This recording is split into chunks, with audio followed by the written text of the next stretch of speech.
ટ્રસ્ટના સભ્ય હોવાનો દાવો કરતા અંકિત મહેતાએ આરોપ લગાવ્યો હતો કે દાદાનું 65 કિલો સોનું બની બેઠેલા ટ્રસ્ટી ઘરે લઈ ગયા છે।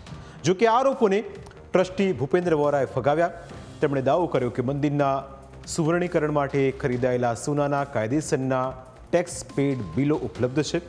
વર્ષ 2017થી 2025 સુધીના ઓડિટેડ રિપોર્ટમાં આ તમામ વિગતો નોંધાયેલી છે। લેબોરેટરી ટેસ્ટિંગ અંગે સ્પષ્ટતા કરી કે લેબ રિપોર્ટ સોનાની શુદ્ધતા નક્કી કરે છે, વજન નહીં।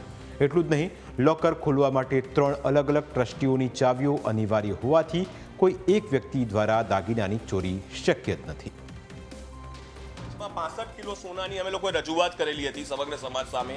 એ સોનાનો આજ દિવસ સુધી એમને હિસાબ નથી આપ્યો, સ્ટોક પત્રક નથી આપ્યું। એ સિવાય બીજું 65 કિલો સોનું એમને જે સંસ્થામાંથી લીધેલું, તે સંસ્થાના સોનાનું એ એમ કહે છે કે મેં મંદિરને સોનાનું બનાવ્યું। તો આ મંદિરનું અમે લોકોએ લેબોરેટરી ટેસ્ટિંગ કરાયેલું છે।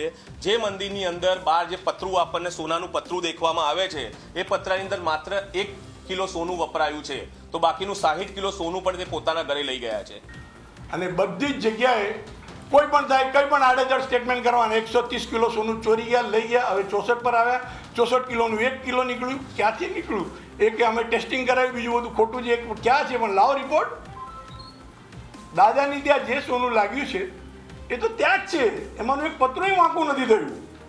કયું સોનું કાઢીને ક્યાં મને ટેસ્ટિંગમાં આપ્યું તે ભાઈ? અને આ શું કરી રહ્યા છે આ લોકો?